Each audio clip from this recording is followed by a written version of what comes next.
এবার গণদোলাই খেলেন আওয়ামী লীগের দীপুমণি। আদালতে তোলার সময় দীপুমণির সঙ্গে চড়-থাপ্পড়, মারধর, কিল-ঘুষির ঘটনা ঘটেছে।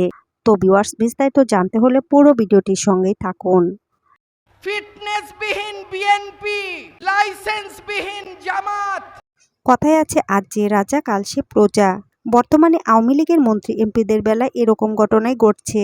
ঢাকার মোহাম্মদপুরে মুদি দোকানি আবু সাইদকে গুলি করে হত্যা মামলায় সাবেক সমাজ কল্যাণমন্ত্রী দীপুমণি 4 দিনের রিমান্ডে রয়েছেন।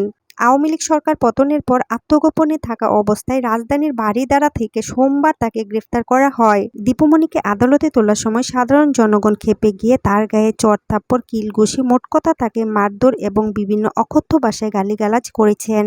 এ সময় পুলিশের প্রোটেকশনে দীপুমণিকে মাথায় হেলমেট পরিয়ে দেন। আদালত প্রাঙ্গণে দীপুমণিকে আনা মাত্রই ক্ষোভে ফুঁসে ওঠেন বিএনপি আইনজীবীরা। এ সময় তারা স্লোগান করতে থাকেন, দীপুমণির ফাঁসি চাই, দীপুমণির 2 গালে জুতা মারো তালে তালে ইত্যাদি স্লোগানে মুখরিত হয় আদালত প্রাঙ্গণ। দীপুমণিকে আদালতে তুলে 10 দিনের রিমান্ড দাবি করা হয়। শুনানির পর 4 দিনের রিমান্ড মঞ্জুর করে আদালত। এ পুরো সময়টুকুতে দীপুমণি প্রাণভয়ে ছিলেন। গত 11 বছরে পররাষ্ট্রীয় শিক্ষা ও সমাজ মন্ত্রণালয়ের দায়িত্ব সামলিয়েছেন দীপুমণি। সবচেয়ে আলোচিত ছিলেন শিক্ষামন্ত্রী থাকাকালীন। দীপুমণি দুর্নীতি, অনিয়ম সম্পর্কে জানলেও ভয়ে মুখ খুললেননি তার মন্ত্রণালয়ের সচিবরা। অনেকে বলছেন, মাধ্যমিক স্কুলের শিক্ষক থেকে বিশ্ববিদ্যালয়ের ভিসি নিয়োগ পর্যন্ত তার হাত ছিল। তিনি বিশ্ববিদ্যালয়ের উপাচার্য নিয়োগের জন্য 2 কোটি এবং কলেজের অধ্যক্ষ নিয়োগের জন্য 50 লাখ টাকা ঘুষ নিতেন। তার সময়ে শিক্ষা খাতে এটা ছিল ওপেন সিক্রেট। ক্ষমতার অপব্যবহার করে দীপুমণি নিজে এবং তার স্বজনরাও জড়িয়ে পড়েন দুর্নীতিতে। দীপুমণি শিক্ষামন্ত্রী থাকাকালে তার ভাই টিটুর মাধ্যমে নিয়োগ বাণিজ্যর এক বিশাল রাজত্ব কায়েম করেন।